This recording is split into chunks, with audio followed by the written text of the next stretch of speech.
I sat motionless, as if paralyzed, while my wife of 25 years explained to me why she was serving me with divorce papers. I could only hear half of what she was saying. "Gary, are you listening to me? You look like you're in a daze. Pay attention, okay? This is very important." I'm sorry. I was distracted for a minute. What were you saying? The terms are simple. There's nothing to dispute. I'm not asking for anything. Do you hear that? Absolutely nothing. You keep the house, the cars, and all the money in the bank. If you sign this, it'll all be over in 3 months. I didn't know what to say. Marcy and I had been married since high school. We raised 2 beautiful twin daughters. Cindy and Sandy went to Columbia University, studying international banking. We had a nice house in the suburbs, and both of us drove Volvos. Marcy had her own credit cards and cell phone. I never denied her anything. Never cheated on her, never verbally or physically abused her. She never showed that she was unhappy or complained about anything. There was no way I could have prepared myself for this. I never noticed anything was wrong. Maybe that was the problem. I wasn't paying enough attention. I understand the mechanics of divorce, Marcy, but can you tell me why? It's probably too late to do anything about it, but I'd like to know why. Marcy sort of went limp in the kitchen chair. It was obvious she didn't want to discuss the reasons and hoped I'd just sign the papers and let her go. Just tell me briefly, Marcy, what the hell did I do wrong? You didn't do anything wrong, Gary. You were the perfect husband. Sometimes I hoped you'd screw up and give me an excuse to leave, but you never did. You did a great job raising the kids and getting them through college. You always gave me everything I wanted, even if I sometimes acted unreasonably. You bought me a beautiful house. My parents love you. Don't ever think you did something wrong because you didn't. She looked good for 45 years old. She had a nice complexion and perfect hair. They were light brown, and the chalked strands glistened in the sun. She jogged regularly, and her body was trim and tanned. On weekdays, she looked like a Land's End girl, a successful family brand with a wide range of basic closet. But when she needed to, she was glamorous. Marcy was as perfect as I was, as she claimed. I just couldn't understand the reasoning behind it. I'm sorry, it doesn't make sense. There has to be a reason. You can't just say everything's fine and then walk away. There has to be a reason. Gary, I'm trying to do this without hurting your feelings or making a fool of myself. Why don't we just leave it at that? No, laughs. Gary, I found someone else. He's a real estate developer. He's got a beautiful apartment overlooking the river and a beautiful black Mercedes. He's handsome, rich, and madly in love with me. You've always been a supermarket clerk. I am not demeaning your job because you have always taken care of us and always earned enough to keep the family comfortable. However, you will always be a grocery clerk. I wanted more than that. I couldn't imagine you would do that for me. You were always content with what you were doing, and I never saw you try to improve. It was painful. I was a product manager, and she still thought of me as a clerk. When I had a chance to advance my career and move out of town, I turned down the opportunity to keep my family together. And now look how I was rewarded. I was hurt, but it wasn't worth reminding me of. Does this rich, handsome guy have a name? Clayton Manning. He's the president of Keystone Development. How long have you known him? 6 months. You slept with him? Marcy straightened in her chair. Her eyes darted around the room, and finally she looked me in the face. Yes. I tried to avoid the subject, but since you insisted on bringing it up, yes. You were still married. Yes, I was still married. I cheated on you. I was a whore. Are you happy now?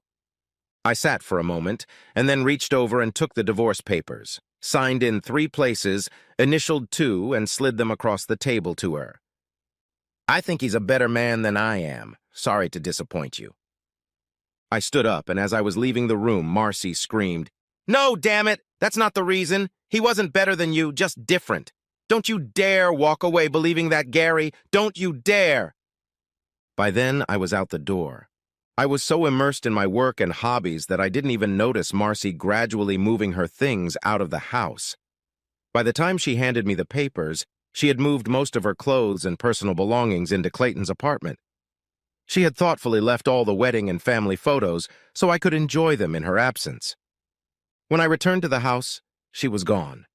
Her Volvo was still parked in the driveway, and I figured she wouldn't need it anymore. She had left a power of attorney on the kitchen table for the sale of the house and car. I spent the rest of the evening getting rid of the beer that was in the refrigerator. By this point, I decided it was over. There was no turning back, nor did I have the desire to. Marcy was gone, and she would never be.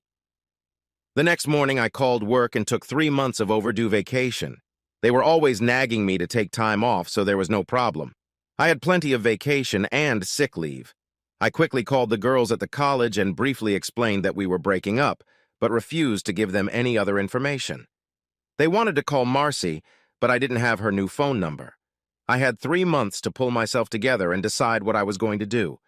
I disconnected the landline phone, I changed my cell phone number and canceled the one Marcy had. The Volvo dealer gave me the low book value of Marcy's car.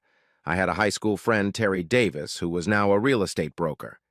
He agreed to sell the house unadvertised, at a low price and with a quick settlement. Just to be sure, I canceled all my credit cards and opened new bank accounts. I cashed in my life insurance policies. It was time to get the house in order. After looking through the entire house, I packed up everything that might belong to my wife. There was enough stuff to fill 3 trash bags. I packed the girls' personal belongings into boxes and moved them to a storage unit near the house. Then spent 3 hours sorting through family photos. I put all the pictures of the girls in a box for them. All the pictures of Marcy went in the trash can. I know it was childish, but I didn't give a shit. The big problem for me was the lack of direction. I had no idea what I was going to do after the 3 months were up. Would I stay here or would I leave? Would I keep working or find something new? I had 2 hobbies. I collected coins, mostly cents with an Indian head on them. They were easy to collect and readily available. I bought and sold them on eBay and enjoyed it. My second passion was geocaching, a hiking game using satellite navigation systems consisting of finding geocaches hidden by other participants in the game. It gave me an excuse to get outside and get some exercise. Marcy hated this activity because of the ticks, poison ivy, and having to walk. I didn't see how I could make a living with any of my hobbies. When I wasn't busy with my hobbies, I spent time with the Wall Street Journal. Cindy and Sandy gave me a subscription every year at Christmas. I had no interest in stocks and bonds, but I read everything about farm commodities. I knew more about sugar, wheat, and corn than most market analysts. Of course, it was just a hobby. I didn't put any money into it. I researched all the information available about Keystone Development and Clayton Manning. Terry Davis was able to get more information about Clayton and his current project than I could. He cross-checked some of the information with a friend of his at a local commercial bank. I waited eagerly to see where he would come to. 7 weeks passed. In all that time, I hadn't seen or heard from Marcy. The girls called every week, but I hadn't heard from their mother either. I had a feeling they were on my side, but Marcy was their mother, and I'm sure they had to be supportive of her in some way. I had a few yard sales and unloaded a ton of stuff. I left enough furniture in the house that it would be good to show to any potential buyers. Marcy and Clayton's picture appeared in the society section of the Sunday paper. They were at a political rally, drinking wine with the local bigwigs. A few more weeks passed. Terry made me an offer on the house. It was pretty low compared to the appraisal, but they wanted to close the deal in 60 days, which would be ideal. He had some interesting information about Clayton and wanted to talk about it. We arranged to meet for lunch. I decided to leave the house for a while. I needed a break. Hayes Mountain was one of the best places in the area for hiking and geocaches. Unfortunately, I found all the geocaches there. However, there were 3 landmarks on the mountain. Landmarks are reference points placed all over the country by the government. Surveyors and land surveyors used these landmarks to determine property boundaries. They come in many forms, but are usually metal rods driven into concrete. Finding landmarks is an interesting side game for serious geocachers. I decided that today I would manage to find all 3 landmarks on the mountain. In addition to the GPS, I would have to bring a metal detector with me. Finding a piece of rebar in the woods is not easy, and I needed all the help I could get. The GPS would help me get out to an approximate neighborhood. Most of Mount Hayes was owned by the Madison Land Trust. It was approaching 2,000 acres, 8 square kilometers, but they were constantly looking to expand it.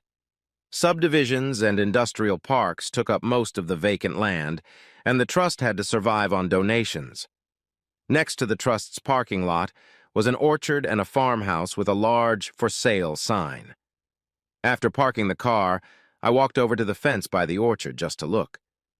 It seemed shameful to think that in a little while, this beautiful estate will probably be bulldozed to make way for progress. "Are you going to buy it, or are you just looking at it?" I couldn't help but smile at the elderly man who was walking towards me. He was dressed in work overalls, and instead of a straw hat, he was wearing a John Deere baseball cap. He introduced himself as John Smurd. "Well, if I had $1 million, I'd be more than happy to take it from your hands." We both laughed at that. "You probably won't have any trouble selling it, will you?" "Well, I've got people interested, but I'm trying to hold out as long as possible." "Why?" "I was hoping the land trust would buy it, but they can't seem to find the money. They want to leave the fruit trees in their natural state, which is fine with me. It doesn't please the developers who want to mess it up. I think it would be a great addition to what we have now. How can the land trust compete with the big companies?" I offered them a better deal. It's listed for $1 million, but I'll give it to the trust for $600,000. Trouble is, they can't raise that amount right now. If they can't do it in 90 days, I'll have to take the option away from the goddamn developer. That son of a bitch calls me every week and I'm sick and tired of him. An option is not a sale, right? No. The buyer buys a promise from me to sell him the land in the next 6 months for $1 million. He pays $100,000 for the option. If he can't raise the $1 million, he forfeits the option payment. It's a good deal for me, but I don't want him to get it. He has the $1 million locked in, so he'll be safe. The problem is that he needs to get all 6 properties for the deal to go through. That's why he's willing to pay more than the place is worth. And what happens if you don't sell him the option? He'll lose his ass, his fixation, his stock, and his basis. Since the land trust can't raise the money, it looks like Keystone has a good chance. However, if he doesn't get that site, he loses the whole deal, including the money he paid for the options on the other 5 sites. That's probably about $1 million. His investors will walk away and leave him hanging. If I had the money, I'd help you out. Yeah, that's what they all say.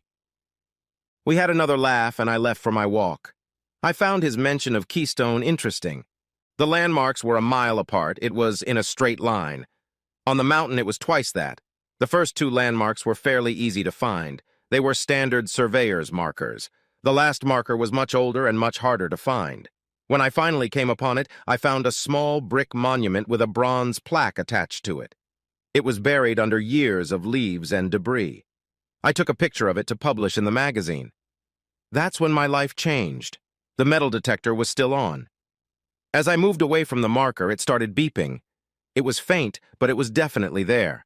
I put on my headphones and started scanning the area about 10 feet, 3 meters, south of the landmark.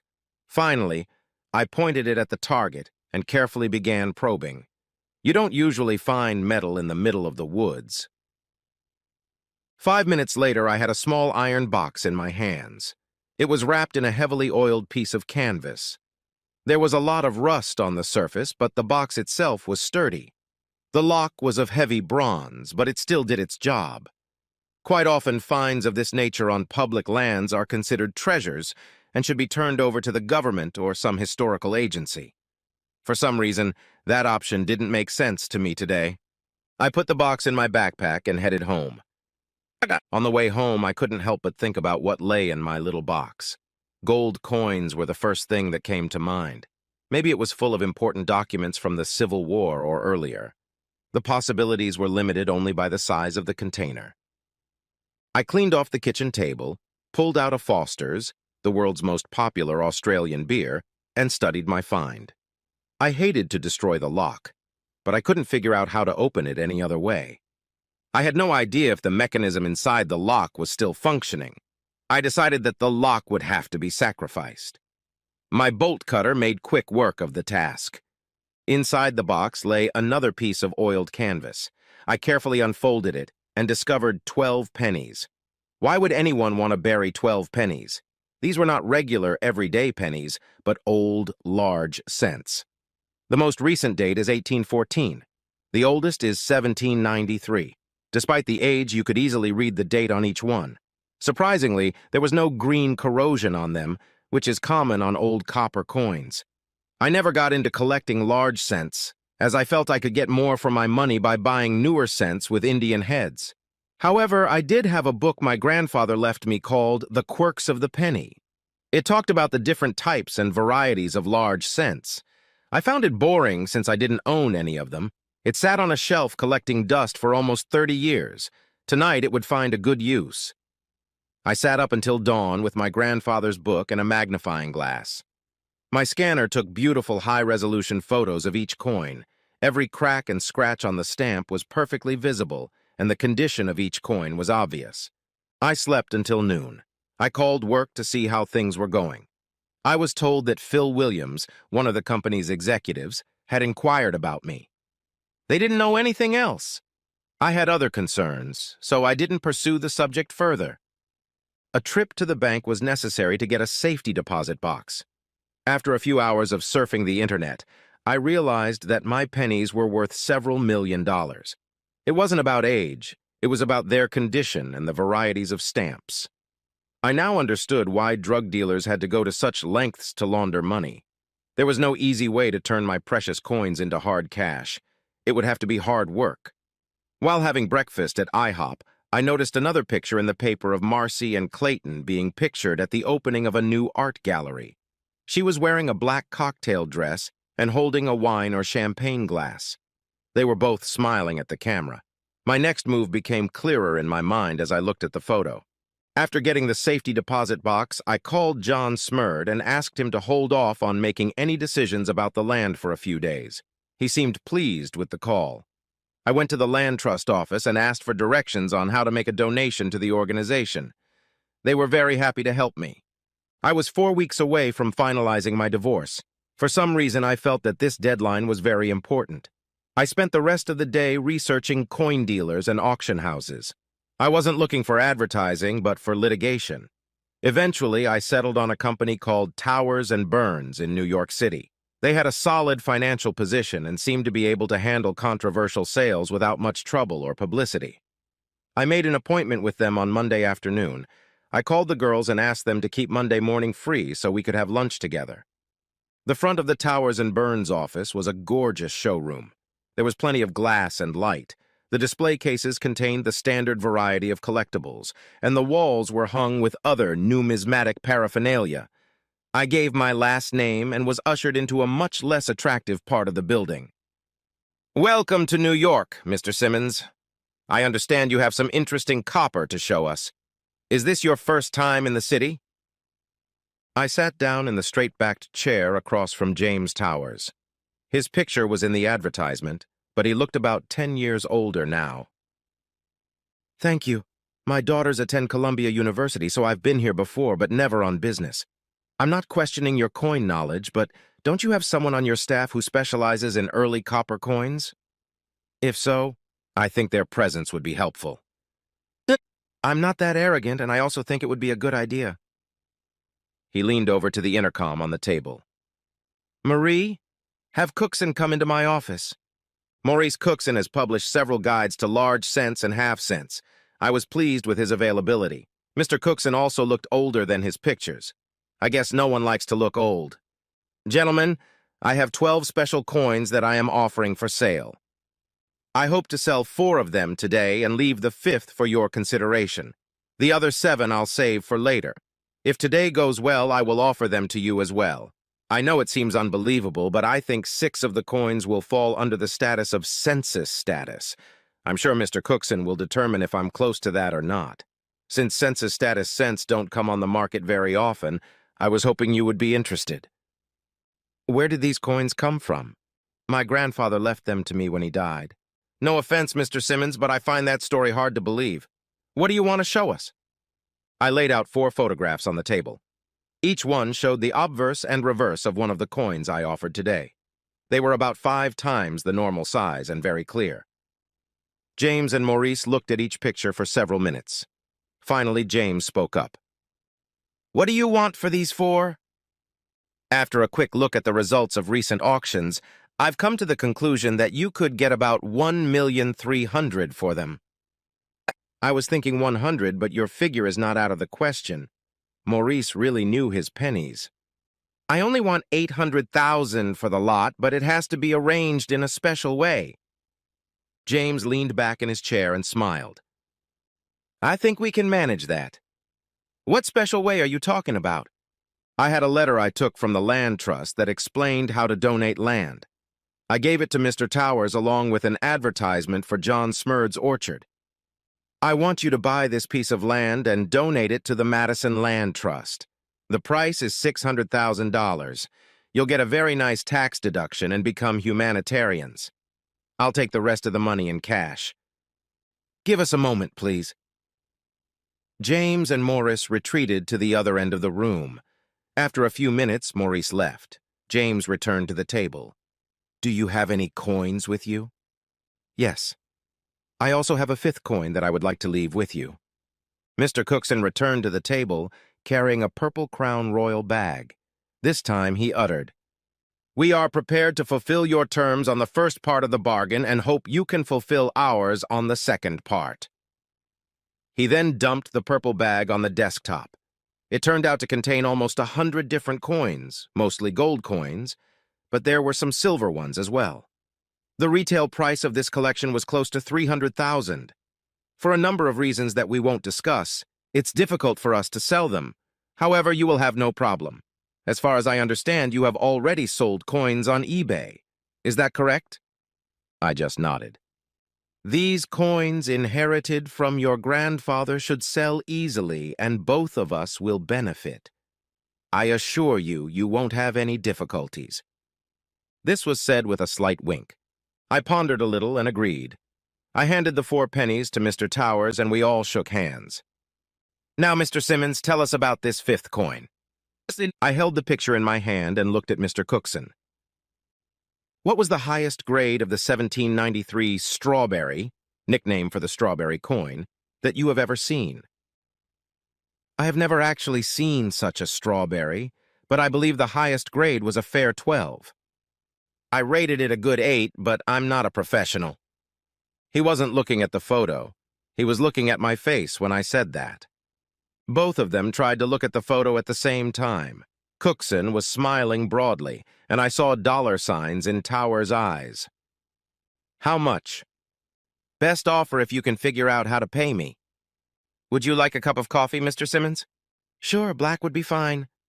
They both left the room with the picture, and in a few minutes a young woman brought me a cup of coffee. Mr. Towers will be with you in a few minutes. He has some phone calls to make. Will you be all right? I nodded affirmatively and began to enjoy my coffee. 30 minutes had passed when Towers returned to the room with an absolutely beautiful lady. She had dark eyes, raven hair, and appeared to be of Middle Eastern descent. I guessed her to be no more than 30. She was well dressed and held herself with confidence. For a second, I thought I recognized her, but couldn't remember where from. Hello, my name is Letitia Rothberg. Do you have a passport, Mr. Simmons? Her voice was deep, but still feminine. Yes. Good. Good. We're flying to JFK soon to set up a new offshore bank account for you. Do you have anything to give Mr. Towers? I handed James a 1793 strawberry, and he looked like a little boy at Christmas. Thank you. Thank you, he said as he left the room. We never agreed on a price, but I still had 7 more coins that Towers wanted. Mr. Towers agreed to hold on to the small bag of coins until I returned. An hour later, Letitia and I were already sitting on an airplane flying to the Cayman Islands. She hardly spoke at all. When we arrived at the airport, several photographers were persistently trying to take her picture. She looked annoyed, but was smiling sweetly. I had no idea what the reason for this interest was. It was my first-class flight, and it ended too soon. A bright yellow mini SUV was waiting for us at the terminal. My hostess didn't hesitate to pull her skirt up to her hips as she slid into the driver's seat.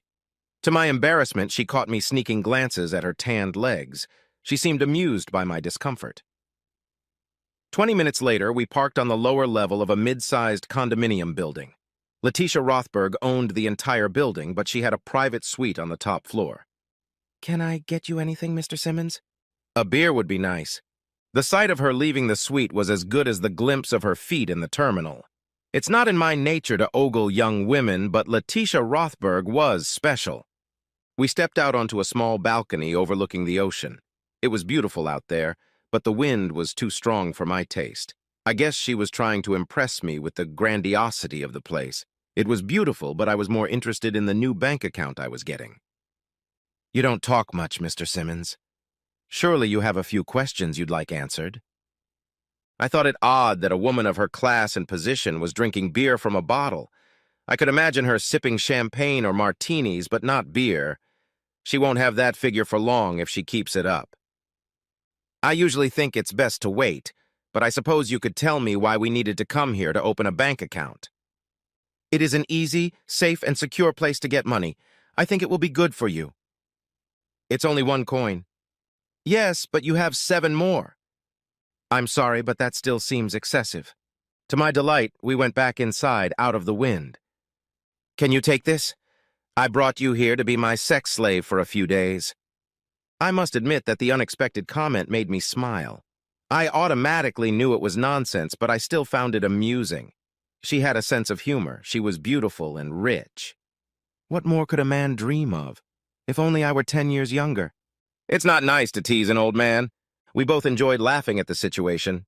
"Come on, Mr. Simmons. Let's go get a couple fresh lobsters for dinner." We finished our long necks and headed out the door. The restaurant and the food were excellent. I didn't really like the wine the hostess chose, but I tried to be gracious. It didn't work. "What was wrong with the wine, Mr. Simmons?" "Was I that obvious? I apologize. It was unintentional, a kind of reflex action. When I was 18, I drank cheap white wine like a dog. I've never been so miserable before or since. Every time I smell or taste white wine, I get nauseous. I can't explain it. It's good wine, but don't worry about it." 5 minutes later, we had 2 cold long necks. Oddly enough, there was little conversation during the meal. We each finished the meal with a fruity sherbet and coffee. "Tell me about yourself. Are you married? Do you have children? What do you do for a living? We have all evening, and I'm dying to know what brought us together." "That's a lot of questions. I have 2 daughters. Both are at Columbia University studying international banking or something like that. I don't really know. I just pay the tuition." "It's interesting. I have a master's degree from Columbia University, and I'm one of their guest lecturers. I got to meet both of them. Did you see them this morning?" "We had lunch together. They hate it when I make them miss class." "You must have gotten married early to have 2 girls in college?" That sounds like a phrase a guy would say. I felt comfortable with this Mediterranean beauty. I could have talked to her all evening. "I'm currently separated from my wife." That's a strange word. I never thought I'd use it. She left me for a rich con man. I think he builds shopping malls or business complexes. Anyway, he's got a fancy car and a big apartment. She said she's decided to change me. The divorce will be final in about 4 weeks. That's a stupid reason to leave a good marriage. I assume everything was fine until she met this guy? I guess so. She was never happy with my choice of work. I had several opportunities to advance, but she refused to move. I wasn't thrilled about it, but decided it was necessary to save the marriage. Now I feel like nothing. "So what do you do?" There was an awkward pause on my part. "How do you tell a beautiful, rich, successful woman that you're a grocery manager at a supermarket?" She noticed my discomfort and reacted accordingly. "It doesn't matter. We can talk about it later." "No, it's okay. I'm not ashamed of what I do. It's just that being a supermarket grocery manager is not a job that impresses the ladies. It doesn't bother my daughters, but my wife often purposely forgot to mention it to people. I could tell it bothered her. Do you enjoy what you do?" "Yes, and I'm good at it." The waiter brought more coffee and cleared the table. "Mr. Simmons, I realize you've only known me for a short time, but I think first impressions are important. In a nutshell, what was your first impression of me?" The question embarrassed me. If I answered honestly, I might push her away, and if I tried to butter her up, I was sure she would see right through it and think I was fake. What to do? What do I do? "In a nutshell, I see you as beautiful, intelligent, educated, and confident." Her head was tilted slightly downward and her eyes were looking at me. I noticed a small smirk. I was hoping for some honesty. I'm sorry, but we were having such an enjoyable evening, I didn't want to ruin it. Is your true opinion of me really that bad? I don't want you to resent me. Maybe that's why your wife left you for another man. If you hadn't always tried to please her, your marriage would be stronger. It was mean, but I had to admit there was some truth to it. Miss Rothberg, I think you're cunning and manipulative. You use your beauty and charm to get what you want. You're used to getting your way, and I feel you're a bit of a spoiled brat. You play with men but are afraid of commitment. From all appearances, you know how to make money as well as spend and invest it wisely. If you weren't so obsessed with proving that you're as good as any man, you'd probably make a good mother.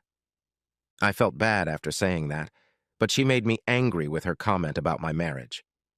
For a few moments, we just sat there looking at each other. Do you really think I would be a good mother? The mood suddenly improved dramatically.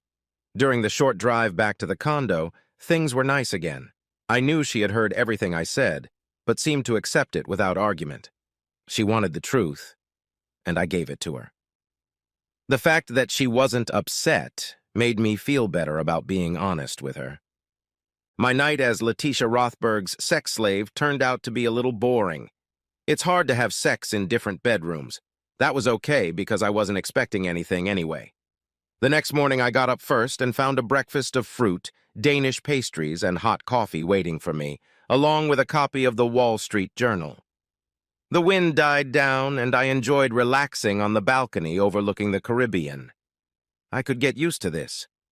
Letitia joined me about 20 minutes later and jokingly snatched up part of the newspaper. We sat in silence, reading and sipping coffee as if we'd been doing it for years. I'd known this woman for less than 24 hours, but everything about her was natural and comfortable. I'm afraid my cell phone doesn't work here, and I really feel like I should call my daughters. Letitia held out her cell phone to me. Be my guest. Cindy, it's Daddy. Where are you? Is everything okay? My cell phone says London. I'm in the Caymans and everything's fine. I just thought I should let you two know that since I didn't go straight home, I'm staying at a friend's house. I had to use her cell phone. There was a picture of you on TV last night. They showed you getting on a plane with Letitia Rothberg. What the hell are you doing with Letitia Rothberg? She's a friend of mine I'm staying with. What's the big deal? Why are you with her? Nothing's wrong. There's nothing insidious going on. I don't understand your concern. Dad, that woman is a barracuda. She eats men for breakfast. Letitia was taking the breakfast tray from the balcony. When she walked by, I couldn't resist. This is my daughter Cindy. She's in New York. She said I should be careful because you're a barracuda. Of course, Cindy heard me say this to Letitia and let out a loud groan over the phone. I could make out that Cindy and Sandy were quickly discussing something on the other end. Why are you there? How do you know her? When are you coming home? Before I could answer any of her questions, Letitia was already standing there with her hand outstretched, waiting for me to hand her the phone. Hi, Cindy, it's Letitia. Your father told me about you and your sister. I'll be in New York tomorrow and would like to have lunch with you two. Where can I pick you up? Of course, there was no way I could hear the other side of this conversation. Who is this professor? Pause. No problem, I'll pick you up from the auditorium at 11. Okay, I'll say goodbye to you. Bye. Letitia gave me back my cell phone. Your daughter said goodbye. I'll have lunch with them tomorrow. I promise to be nice, even though they think I'm a fish. Now, she giggled a little and wiggled her ass and went to her room. An hour later, we were at the Federal Reserve Bank of the Cayman Islands. Under the experienced guidance of my hostess, I set up my first offshore bank account, and 20 minutes later I saw that $4 million had been deposited into my new account from Towers and Burns. I decided that was a fair price for a 215-year-old penny. After dinner, she asked a friend to take us to feed the mantas. Over dinner, I asked her why she worked for a firm like Towers and Burns and learned that she owned 60% of the company. What else can you tell us about yourself? Apparently, you are a major player in the global financial arena, and I'm embarrassed to say that I don't know anything about you. I was born and raised in London. My father is Israeli and my mother is Turkish. I have an MBA from Columbia University. I am not married, but I have been engaged twice. I haven't had a serious relationship in over 3 years. I've learned not to trust men who show interest in me. I guess you could say I'm cynical, but I feel like most of them want something from me but have nothing to offer in return. It's sad. I was hoping for a ride back to the condo. Does that mean you don't trust me? You gotta take this seriously, you big jerk. I'm sorry if I seemed insensitive. I didn't mean it. I guess it's hard for me to relate to your problem. I'll try to be better. Okay, let's relax. We have a party to go to. We ended the night at a cocktail party at one of the big hotels. Everyone knew her and treated her like a celebrity. I spent the evening trying to remain even more inconspicuous than I was. I was still wearing the city clothes I had worn in New York. I hadn't realized that I was about to travel to the tropics. At first, Letitia seemed obligated to accompany me, but I convinced her to have fun and let me blend in with the surroundings in which I felt comfortable. She did her best, but she was constantly checking up on me for most of the evening. Somehow, I found myself in conversation with a couple of Hispanic gentlemen, cattle ranchers from Argentina. The conversation started with soccer and then turned to fishing. At least the conversation was in English, I suppose, for my benefit. One of them remarked how attractive Letitia looked, not knowing that I was her chaperone for the evening. I felt a little flattered. My contribution to the chatter consisted mostly of smiles and nods.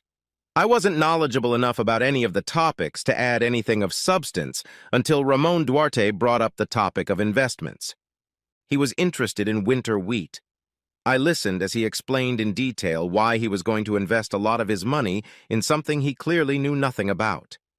I got the impression that he was quite wealthy, and I was a little perplexed as to how he managed to do it. I usually pride myself on having a poker face, but I guess I failed at it this time. Mr. Simmons, I can see by the look on your face that you disagree with me about investing in winter wheat. I'm busted. I was supposed to remain invisible and inaudible. My invisibility cloak failed me. I'm sorry, Ramon. I'm afraid I'm not an investor, and I don't understand the complexities of this case. I called him by his first name because I was uncomfortable addressing him formally. Maybe so, but I get the feeling you have an opinion on the matter. I will pester you until you share it with us. I was trapped. I tried to put on a little smile. I need something fresh to drink. For the next hour, the two gentlemen listened intently as an Alabama fruit and vegetable vendor explained that the excellent winter wheat crop in Alberta and Saskatchewan would more than make up for the poor harvest in the States. The Canadian Grain Board has leased all available silos in North and South Dakota to store the surplus and has even reserved rail cars of grain for short-term storage. Within a week, winter wheat futures will begin to fall and will continue to fall until the market stabilizes. Both Canada and the States will be forced to unload wheat overseas. I was already running out of clever words when Letitia walked up. Ramon and his friend were flattered that she had joined our little group, and truly surprised when she grabbed my hand and led me away. What the hell was that, Gary? We were just talking about food, rations. She smiled slightly at me, and we left to head back to the condo. The next morning, we flew back to New York, where a group of photographers were eagerly awaiting her arrival. A courier from Towers and Burns handed me a small package containing the coins I had left behind. Letitia and I said our goodbyes, and I headed to the commuter terminal for my flight back to Huntsville. The divorce, like the sale of the house, continued as planned. Phil Williams, from the main office, left me several messages asking me to call him. They again asked me to consider moving to the company's headquarters in New York. This time I agreed. John Smurd also left a message. He wanted to meet for lunch. I cleaned out my locker at work and wished my shifters good luck. There was a picture in the paper of Clayton and Marcy at a barbecue for a local politician. They looked like the perfect couple. It took me all day to scan and identify all the coins in the bag from New York. Since I was 3 weeks away from leaving, I decided to put them on eBay as soon as possible. Everything should be in order as long as I didn't run into any defaulters. It took a full day to post the coin ads and prepare all the envelopes and blank stickers for shipping. All the money went into my PayPal account and from there to my new offshore bank. Now I had the weekend to relax.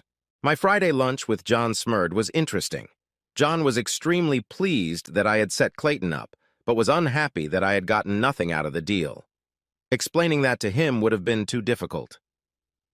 The lunch went great, and before he left, he gave me the deeds to 5 acres of land on the outskirts of town. He and his wife were leaving for Florida, and he wanted to get the house in order before he left. No good deed goes unrewarded. Shortly after John and I parted ways, my cell phone rang. Cindy and Sandy would be arriving in Nashville in 2 hours. I had plenty of time to drive there and pick them up. The airfare to Nashville was half the price of Huntsville, and the girls were on a budget. I had no problem getting there and picking them up. On the way to the house, Cindy couldn't wait to tell me about Laddish. The lecture hall was hosting an advanced corporate finance course for over 300 students. In the middle of the lecture, the professor stopped to introduce Letitia to the students. She just appeared as if she owned the place. She spoke to the class for about 10 minutes and then announced that she needed 2 students for lunch at the Westin Hotel. We couldn't believe it when she called our names. So you liked her? She's amazing, Dad. How the hell did you manage to meet her? Well, she said she was looking for a sex slave, and I was her first choice. Sandy tapped me on the shoulder. That's not funny. Be serious, okay? What did you guys talk about at lunch? She asked about our classes and school stuff. Sandy giggled a little. She had a lot of questions about you. In fact, Cindy and I agree that she was interested in more than just friendship. I'm 10 years older than her and a couple dollars poorer. I'm sorry, girls, but she's way out of my league. Daddy, she can have any man she wants. Why you? Think about it and give us a clue. From our point of view, you're perfect, but Letitia Rothberg doesn't know you like we do. Apparently, your mother didn't know me either. Things went quiet for a few minutes. My remark about their mother sounded like shit in a punch bowl. It was not my intention to turn my daughters against their mother, and I regretted saying what I said. I'm sorry, girls, that didn't sound right. Your mother is a wonderful woman, and I have no right to say that. Don't worry, Dad. We understand more than you think. Everything was quiet for a few miles, and then, just as we pulled into the Alabama state line, Sandy's cell phone buzzed. Hello. Pause. We got here about an hour ago. Everything's fine. Pause. You're kidding. Pause. Sounds great. I'll tell him. Thanks for calling. Bye. In the rearview mirror, I noticed Sandy giving Cindy the thumbs-up sign. What was that? Sandy leaned over the front seat of the car. Guess what, Daddy? Letitia is flying into Huntsville Tuesday morning. She said you owe her a night's lodging and she expects breakfast in bed. I was flattered to hear this news, but I felt pressured by Letitia and now my daughters. It all sounded wonderful, and I hoped I was up to the task and not just one. The weekend with the girls went great. They spent Saturday afternoon with their mom, but they never met Clayton. I asked them not to mention Laddish. We sorted out all the things they wanted to keep. By the time they left, we had it all sorted out. I made an upfront payment to store the stuff until they finished school. As we drove back to Nashville, they made me promise to try to be companionable with Letitia. When I asked them what they meant, Cindy said, "Just don't make her mad." It was simple enough. They were excited about my move to town. I still didn't understand what Letitia wanted from an old man who didn't even own an Armani suit. When I got home, it was time to relax with a beer and the Sunday paper. There were no pictures of Marcy and Clayton this week, but there was a short story about Keystone Development having trouble financing a local project. Winter wheat futures were at a record low. It was interesting. I called Terry Davis and asked him to come over. It wasn't lunch, but I figured we could talk over a couple beers. Clayton Manning had a mixed past, to say the least. For the past few years, he'd been either broke or wide awake. He'd spent a lot of time moving around to get ahead of creditors and friends who lent him money. His new project began to fail. The people and investors who supported him were disappearing. I never remembered beer tasting so good. Monday morning was better than one might expect. The coins I put up for auction sold much better than I expected. Cookson estimated the value of the coins at about $300,000. It didn't look like they would go that high, but they were on their way to exceeding 200,000. In a little over 2 weeks, I would be a free man. 3 months ago, that would have seemed terrible to me, but today I was looking forward to it. The people who bought the house had negotiated the financing and were ready to close the deal. I thought it was funny that Marcy felt so comfortable with Clayton that she didn't need any of our joint possessions. I wondered if she realized how slippery her future was. At 3 o'clock, I had a meeting with the people who bought the house. A check for $200,000 went immediately into my offshore account. They had no objection to me staying in the house for another week. That satisfied both of us. The next morning, no sooner had I had my coffee than the phone rang.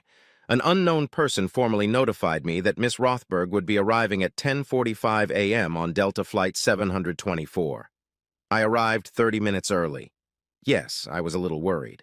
Anyway, several paparazzi had gotten wind of her arrival and were waiting outside the terminal. I tried my best to be inconspicuous. I parked my car in the short-term parking lot because I wasn't expecting so much attention. Instead of waiting for me to pick her up, she decided to walk with me to my car. Of course, the photographers remembered my license plate number and the cat jumped out of the bag. I'm not used to such a fuss, but Letitia didn't seem the least bit embarrassed by it. She apologized for it to me on the way home. I couldn't get rid of the thought that as she was getting off the airplane, I wanted to kiss her. Silly old man. I was embarrassed by the sparse furnishings in the house. Over the past few months, I had gotten rid of everything I could.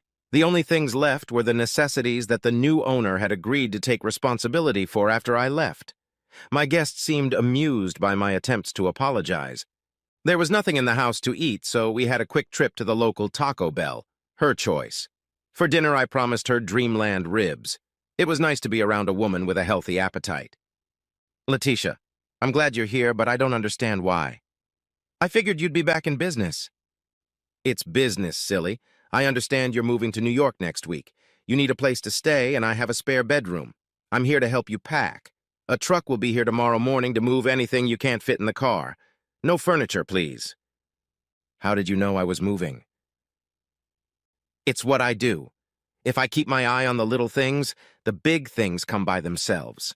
That's a load of crap, but I've always wanted to say it. Are you in cahoots with my daughters? I tried to grin innocently when I said that, but it was hard for an old man to appear sly. Her offer was unexpected, but I couldn't think of a single reason to refuse it. Sure. Now let's get some boxes so we can get busy packing. I felt like she would have been more comfortable sitting in the boardroom or somewhere in the bank, but she seemed to enjoy just being with me. I still felt a little awkward about the age difference. We ended up throwing away more stuff than we packed. She had a definite opinion of my closet and refused to listen to my pleas for mercy. Once I was settled in New York, she promised to take me shopping for appropriate clothes. When we were done, there were more boxes than could fit in my car, but not enough for a moving van. I hoped she had ordered a small truck. I put the laptop and small inkjet printer aside to sort through the eBay auction items. We were about to head out to dinner when a new surprise showed up. An RV was parked in front of the house. Letitia and I watched as a driver in an elegant uniform descended from the cab with a clipboard. Are you Gary Simmons? Yeah. I have a delivery for you. Where do you want it? What the hell's in there? A car. It's from Mr. Ramon Duarte. Is there room in the garage? The spot in the garage where Marcy's Volvo used to be was empty. I pointed in that direction and nodded my head. I noticed Letitia put her hand to her mouth and giggled. I don't know exactly, but I think she was amused by my confusion. 5 minutes later, I was looking at a shiny orange sports car standing next to my outdated Volvo. What the hell is that? With great pride, the delivery man said, It's a 2008 Lamborghini Gallardo Spider, the Superleggera model. Isn't it the most beautiful thing you've ever seen? Letitia could hardly contain her laughter. She wasn't boisterous or anything, but she was definitely enjoying it. I signed the shipping form so the elegant uniforms could go home. I had no idea what I was going to do with my gift, but I knew I wasn't going to take it with me to New York. Get in the Volvo, little Miss Funny Pants! My guest was still smiling as we pulled out of the driveway. I ordered a full rack of ribs and 2 Fosters. Would you be so kind as to explain the car story? Ramon didn't have time to buy winter wheat. Everyone thought he was crazy. When the price started dropping, he started doubling contracts. In less than a week, he made over $40 million. He was happy about the money, but he was ecstatic about the comments he got about his smart move. Well, good for Ramon. I just hope he didn't mention my name. He wanted to give you credit, but not without your approval. He thanked me for bringing you to the party and asked for your address. I didn't know he was going to do that, however. The ribs arrived, and I watched mesmerized as Letitia dipped a few of them in Tabasco before proceeding to eat them. God, I loved that girl. You do know I'm going to send it back in the morning, right? I thought so. Don't worry about it. Ramon won't be offended. He'd love to offer you money, but he probably thought you'd refuse. That way, you'll feel a little more obligated to keep the money. Because of the Tabasco, we had to order a few more beers. I was feeling good and didn't want to go home. At this point, I would have given anything in the world to spend the night in bed with this beautiful young vixen.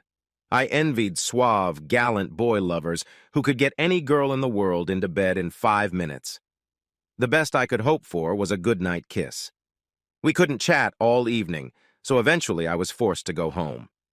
The next morning was absolutely wonderful. All my worries turned out to be for nothing. As soon as we entered the house, Letitia took my hand and led me to the bedroom.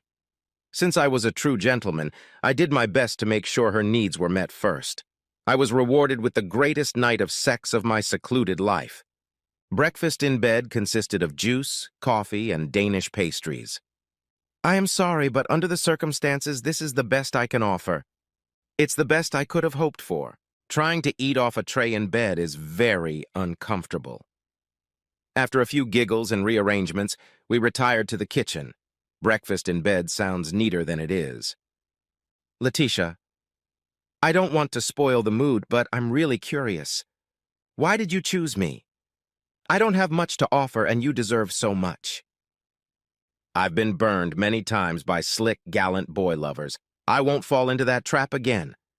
Oh, I understand. You're attracted to me because I'm neither agile nor gallant. My guest found this amusing and laughed a little. Gary, I was impressed with the deal you made in New York with James. I was just selling some coins. Not that silly. I found your proposed agreement to donate to the Land Trust Fund intriguing. You believe I'm a philanthropist? Oh, not at all. I see you as a devious bastard who took advantage of a unique situation to screw over his wife's lover. Of course, that brought a smile to my face. I was amazed at how smart she was and how well she hit it. Was it wrong? No, Gary, it was brilliant. I was impressed and wanted to know more about you. You couldn't have known in New York what I was up to. I knew what you did, but I didn't find out why until days later. You were testing me? Of course I'm not stupid. I have to admit, the self-esteem boost was refreshing. Unfortunately, Letitia had an early morning flight to New York. I hated to see her go. She left me with a happy heart and a key to her apartment. The Lamborghini dealer couldn't come to pick up the car until the next day. That was okay because I wasn't going to drive it. The movers came in a small truck and picked up my stuff to go to New York. Terry Davis called and told me that Keystone Development was in serious financial trouble. It seemed that Clayton had mysteriously lost almost all of its investors practically overnight. There were rumors that some people were taking deposits that Clayton had outstanding. That evening, my almost ex-wife came to visit me. To what did I owe this unexpected pleasure? I couldn't resist being sarcastic. I need to talk to you about some things. I'm leaving in a few days, but I'll help you in any way I can. I was going to borrow my old Volvo, but I noticed it was gone. What's that orange car in the garage? Things were starting to get interesting. I'm sorry, Marcy. When you said you didn't want your old Volvo, I sold it back to the dealer. He might still have it if you want to check. Shit. I've never heard Marcy use that term before. The orange car was a gift, but I'll still return it tomorrow. I can't imagine myself driving something like that. The sticker on the window said $225,000. Who would give you a gift like that? Your new girlfriend? No, it was a cattleman from Argentina I helped a few weeks ago. He just wanted to show his appreciation. So what else can I do for you? There was a pause in the conversation. I realized that Marcy wanted to say something else, but didn't know how to do it. You want something to drink? I have a beer and some diet soda. No, I can't stay long. How'd you even get here? I don't see a car. I took a cab. Gary, you said you were leaving in a few days. Is it okay if I stay at the house for a while? The house is sold. We closed the deal yesterday, and the new owners are moving their stuff in this weekend. They're letting me stay until Friday, but no more than that. What's wrong with the apartment by the river? She didn't answer that question. There was a brief lull, and then she asked, What happened to the money you got for the house? Now things were getting really interesting. I was starting to enjoy the way this conversation was developing. It was all gone. You made it clear that you didn't want any of it. What money I had, I used to buy a new apartment where I'm moving to. Where are you moving? New York. I got a promotion and a big raise. I'm supposed to be there on Monday. I wasn't going to tell Marcy I was going to live with Letitia. I wasn't going to tell her about the bank account in the Caymans either. You never told me what happened to the apartment. It was only rented. The lease expired and the owner didn't want to renew it. Where are you living now? We're staying at the Holiday Inn until Clayton can find a new place. Oh, I see. Now I understood why she wanted to move into our old house. Marcy looked a little confused. She wanted to ask for help, but she didn't know how to go about it. I realized she was in trouble. There was a lull in the conversation again. Is there anything else I can do for you? Could you give me a ride back to the Holiday Inn? The first half of the ride passed in silence. I understand you have a girlfriend. Tell me about her. She's not really a friend, more of a business partner. What kind of business? You're not in any business. You're right. I'm just a grocery clerk. I can't fool you, can I? Marcy was silent. She was looking out the window, and I heard her whisper to herself, Bastard. It was the perfect moment for me to vent all my frustration. It was the perfect opportunity to let her know how much the pictures in the papers had hurt me. But instead, I just smiled to myself. She was in dire straits, and I was rewarded. I felt bad for a moment, but it passed quickly. I dropped her off at the entrance to the motel. She left without once looking back or saying goodbye. I hate to admit it, but I felt a small sense of satisfaction. It had been a good week. Thursday morning, I unexpectedly received my divorce papers. They came early, but who am I to complain? On the front page of the Huntsville paper was a picture of Letitia Rothberg arriving at the airport. Yours truly was holding her hand. A copy of the newspaper is delivered free of charge to each room at the Holiday Inn. Marcy will be able to read it over breakfast. I was sure Clayton would explain to her who Letitia was. I emptied the safety deposit box at the bank. My 7 pennies would come in handy in the near future. I thought Letitia would ask about them while she was here, but she never once broached the subject. All our conversations were strictly social. If she was interested in me for business reasons, she never mentioned it. On all the coins auctioned off, I listed a buy-it-now price. More than half of them were sold at that price. I spent the rest of the day packing up the coins that were sold and preparing them for mailing to the post office. The rest of the auction had to close by noon on Friday. If all payments through PayPal go through, all coins will be mailed the same day. Any unscrupulous buyers would have to wait until Monday. Early Saturday morning, I was on the road. Most of the money from my PayPal account was transferred to my Cayman account. I also left a small amount in PayPal in case I saw something I just needed. The people who bought the house drove up just as I was leaving. It was a win-win for both of us. The trip north would take about 12 hours without delay. Letitia was home and promised to prepare a home-cooked dinner for my arrival. I wondered who would cook it. It was good to know that I was still man enough to win the heart of such a beautiful woman. I had no doubt that I could fulfill all her expectations. I was just crossing the Virginia state line on Interstate 81 when Cindy called. It seems Clayton Manning had skipped town and left Marcy with no car, no place to live, no money, and a big motel bill. I asked Cindy what she thought I should do. She laughed and replied, "Smile.